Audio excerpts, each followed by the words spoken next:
জয় শ্রীকৃষ্ণ, হর হর মহাদেব। আজকের ভিডিওতে আমরা জানব ভালো মানুষেরাই কেন খারাপ অবস্থায় পড়েন, কেনই বা তাদের সাথে খারাপ কিছু হয়ে থাকে, আর এই সব কিছুর উত্তর দিয়েছেন ভগবান শ্রীকৃষ্ণ।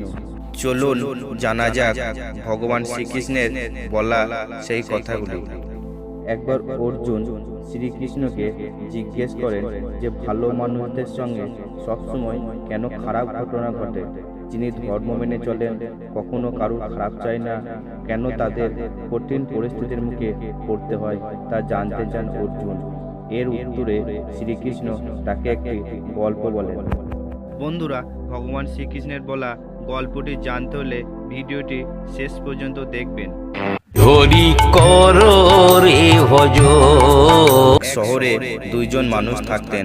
তাদের একজন অত্যন্ত সাধু প্রকৃতির, কিন্তু অন্যজন একবারই দুর্বৃত্ত। একদিন প্রবল বৃষ্টি হচ্ছিল এবং মন্দিরে কেউ ছিল না। সেই সময় দ্বিতীয় ব্যক্তি মন্দিরে গিয়ে সমস্ত টাকা ও পয়সা চুরি করে পালায়। কিছুক্ষণ পরে ভালো মানুষটি মন্দিরে পুজো করতে গেলে দ্বিতীয় ব্যক্তিও সেখানে যায় এবং প্রথম জনের ঘাড়ে চুরির দায় চাপায়। সবাই তখন অকারণে ভালো মানুষটিকে প্রচুর অপমান করে। মনের দুঃখে মন্দির থেকে বাইরে বেরোতেই একটা গাড়ি এসে তাকে ধাক্কা মেরে চলে যায়। তিনি গুরুতর আহত হলেও প্রাণে বেঁচে যান।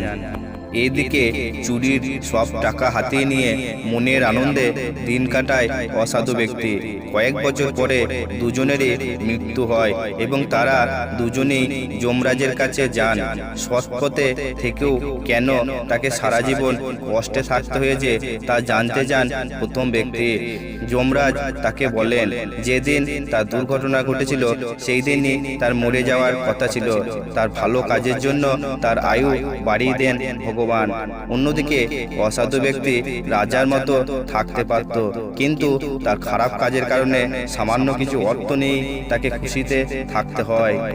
ভগবান শ্রীকৃষ্ণ অর্জুনকে বললেন যে ঈশ্বরের আশীর্বাদ কোন রূপ ধরে আমাদের উপর বর্ষিত হবে তা অনেক সময় বোঝা যায় না, কিন্তু খারাপ ও ভালো কাজের ফল জীবনে অবশ্যই পাওয়া যায় বলে জানিয়েছেন তিনি।